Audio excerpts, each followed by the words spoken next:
말씀대로 믿고 살고 누리는 올데이 큐티 배명 목사입니다. 오늘 큐티 본문은 누가복음 22장 47절에서 53절 말씀입니다. 오늘 큐티는 이것까지 참으라 라는 제목으로 예수님께서 잡히시는 장면에 관한 묵상입니다. 말씀 질문입니다. 왜 이것까지 참으라 라고 하실까요? 가룟 유다는 결국 무리를 이끌고 와 예수님을 팔게 됩니다. 유다는 입맞춤이라는 친밀함의 표현을 배신의 도구로 사용하죠. 이것은 우리도 종종 저지르는 죄악입니다. 48절입니다. 예수께 입을 맞추려고 가까이 하는지라 예수께서 이르시되 유다야 네가 입맞춤으로 인자를 파느냐 하시니. 우리는 하나님과 친밀한 척 하면서 실제 삶에서는 모른 척하고 무시합니다. 이것이 배신입니다. 예수님은 이런 유다의 행동을 아시면서도 그를 유다야 라고 부르시면서 그에게 회개할 수 있는 마지막 기회를 주시죠. 이것은 나를 향한 주님의 끝없는 사랑과 자비를 보여줍니다. 제자들은 위기 상황을 폭력으로 맞서려고 합니다. 그들 중에 하나가 예수님을 지키기 위해 칼을 휘두르지만 이것은 주님의 뜻이 아니었습니다.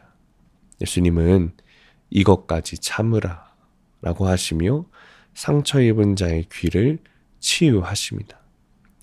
예수님이 다스리시는 하나님의 나라는 폭력이나 힘으로 얻어지는 것이 아닙니다. 하나님의 나라는 세상에 있는 여러 나라 중에 하나가 아닙니다. 예수님의 통치는 십자가를 지는 희생과 헌신을 통해 구원으로 이어지는 것입니다. 그래서 오늘 나도 이것까지 참아야 합니다. 예수님은 자신을 잡으러 온 유대인 지도자들의 잘못을 다 드러내셨어요. 그들은 예수님을 공개적으로 체포하지 않고 밤중에 몰래 잡으러 왔습니다. 이것은 그들이 가진 힘의 실체를 보여줍니다. 53절입니다. 내가 날마다 너희와 함께 성전에 있을 때에 내게 손을 대지 아니하였도다. 그러나 이제는 너희의 때요 어둠의 권세로다 하시더라. 그들의 권세는 어둠의 권세이자 악한 권세입니다. 악의 권세가 세상을 다스리는 듯 보여도 그것은 잠깐 있다 사라질 뿐입니다. 결국에는 빛이신 예수님이 승리하십니다. 그러므로 성도는 지금 내 삶에 어둠에 깔린 것 같아도 포기하지 말고 주님을 따라야 합니다. 적용 질문입니다. 선한 얼굴로 가장하며 꾸미고 있는 나의 악함은 없습니까?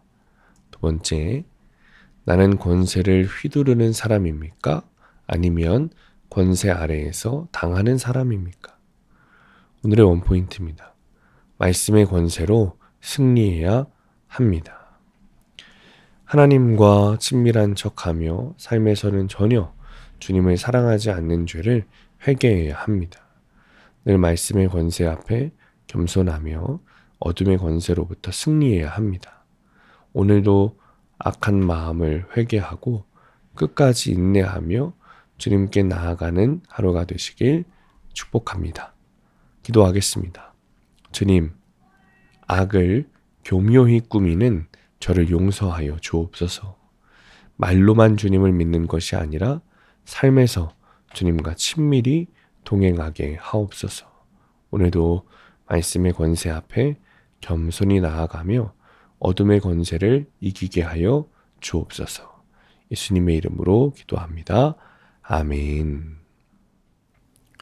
오늘 큐티 말씀을 적용한 한 성도님의 큐티인 묵상 간증입니다.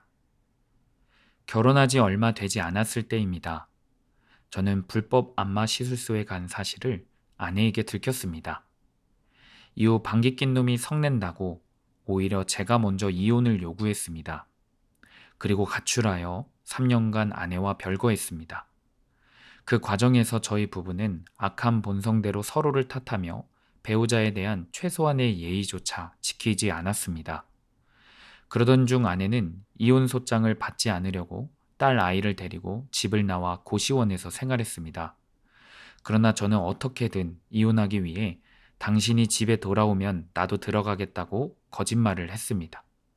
그 말에 속은 아내는 집으로 왔습니다. 그때 저는 아내와 처가 식구들, 저희 어머니가 모인 가운데 이혼할 수밖에 없는 이유를 설명하고 결국 원하는 이혼을 했습니다. 편안함을 추구하는 이기심과 비겁함으로 하나님이 짝주어 주신 부부의 연을 이혼의 칼로 끊어버린 것입니다. 이후 저는 면접 교섭권으로 2주에 한 번씩 딸을 만나러 갔습니다. 그때마다 하나님의 은혜로 아이와 함께 교회에서 예배를 드렸고 부부 소그룹 모임에까지 참석하게 되었습니다. 공동체 지체들은 저의 이야기를 듣더니 아내와 재결합하도록 권면했습니다. 하지만 저는 그렇게 마음 먹기까지 무척 두렵고 순종하기 힘들었습니다. 그러나 말씀으로 설득하시는 하나님과 기도해주는 공동체, 그리고 저를 위해 먼저 순종하고 적용하는 아내 덕분에 재결합할 수 있었습니다. 그런데 요즘은 환경이 편해지자 은혜는 온데간데 없이 사라지고 영적으로 나태해졌습니다. 그러다 보니 말씀 묵상을 습관적으로만 하고 있습니다. 예수님을 위해 칼을 빼어든 것 같아도 정작 주님의 말씀이 들리지 않았던 베드로가 꼭 저와 같음을 고백합니다. 저희 가정을 구원해 주신 주님의 은혜를 다시금 기억하며 주님의 제자로서 끝까지 사명을 감당하길 소원합니다. 적용하기. 마음이 힘든 지체에게 연락이 오면 공감하며 이야기를 잘 듣겠습니다. 부부 소그룹 모임에서 하나님이 저희 가정에 베풀어 주신 구원의 은혜를 나누겠습니다. 오늘도 말씀대로 믿고 살고 누리는 성도님들 되시기를 축복합니다. 큐티와 신앙생활에 도움을 받기 원하시는 분은 네이버에서 수암감리교회를 검색하시거나 유튜브에서 수암감리교회를 검색하시면 도움받을 수 있습니다. 자세한 문의사항은 지역번호 031-482-8047번으로 문의하시기 바랍니다.